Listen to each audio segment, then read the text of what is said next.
So I've done several videos on all the current Apple Watch models, going from the Series 3 to the SE to the Series 7. I will leave a link to a playlist down below with all of my other Apple Watch content. But in today's video, I'm going to take everything from my previous videos and give you my thoughts on every Apple Watch to ultimately help you decide which model is right for you.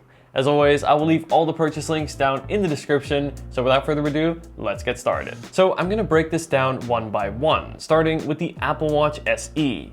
Now, right off the bat, I can tell you that the Apple Watch SE is a fantastic place to start. It has a modern design with a large rounded display that is more in line with the top-of-the-line Series 7 compared to the more squared-off display that we see on the Series 3. And then in terms of features, it has all the essential Apple Watch features, plus some more. The ability to receive and read notifications, track workouts, get your heart rate measurements, fall detection, maps, Siri, and more. All of this while still retaining all-day 18-hour battery life. Now, it doesn't feature the fast charging that we see on the Series 7, but still, I would say it charges fast enough, reaching around 80% in just an hour. It also has a modern processor that keeps up well with day-to-day use and will receive software updates for, I would say, another 3 to 4 years. For $279, it really is the perfect middle ground, and if you are new to the Apple Watch, in my opinion,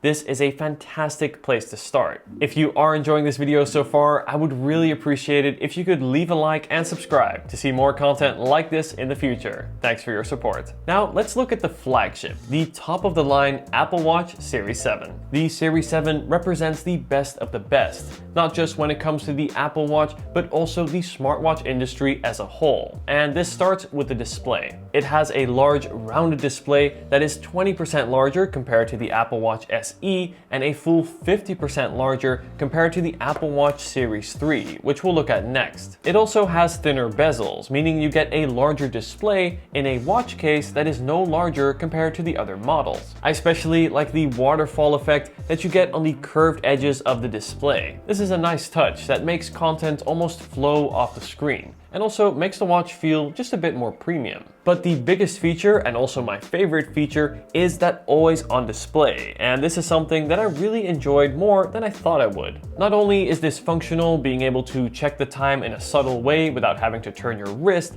it also just looks good, having a watch face on the display at all times. This feature alone is for me already a compelling reason to go for the Series 7 over the Series SE. And then in terms of features, the Series 7 takes all the features the SE has to offer and then adds that larger always-on display, the ability to take ECG readings, as well as to measure your blood oxygen. The Apple Watch Series 7 also features the same all-day 18-hour battery life, and then also adds the ability to charge up to 33% faster with the faster charger that is included in the box. The Series 7 also has Apple's latest processor, and this means it will likely get 4 to 5 more years of software support, meaning it can last for a very long time. For $399, this is a serious purchase, but for the price, the Series 7 also seriously has it all. If you are already an Apple Watch user, say on the Series 3 or Series 4, or if you just want the latest and greatest and don't mind paying for that, then you can be assured that for the extra money, the Series 7 does offer some really great additional features in terms of health,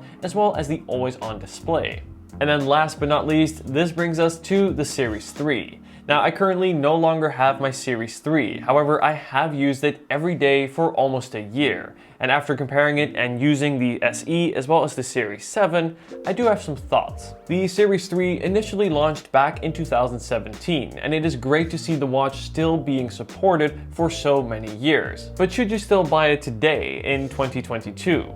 Well, Apple sells the Series 3 for $199, and for this price, I would say no. Instead, at this price, I would spend $80 more and go for the Apple Watch SE. However, if you shop around, it is not hard to find the Series 3 for a lower price. I say if you can find it for just about $150 like I did, I think for the price, it still offers a very compelling package. It has all the essential Apple Watch features. You can read and receive notifications, track your workouts, get your heart rate measurements, use maps, as well as Siri. With all of that said, there are two important downsides to consider, and the first is display. Don't get me wrong, the display is usable, but the display on the SE, for example, is much more comfortable to read and interact with. And then second is software support. Being that the watch has been out for several years now, it is approaching the end of its software support. I would not expect it to receive security updates and new watchOS features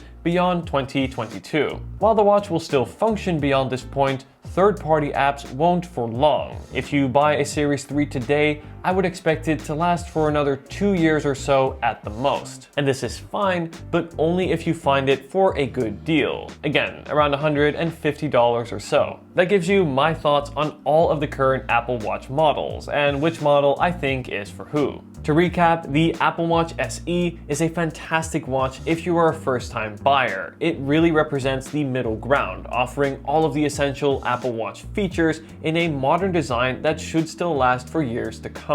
And then the Series 7 offers the best smartwatch experience with an extensive list of health features and that truly amazing always-on display. And then there's the Series 3, offering many features for a very attractive price. For more of my thoughts, I have done more in-depth review videos for each of the Apple Watch models, which I will leave linked in the description. Let me know if you have any questions. Thank you so much for watching, guys. Be sure to like and subscribe if you enjoyed this video, and I'll see you in the next video. Take care.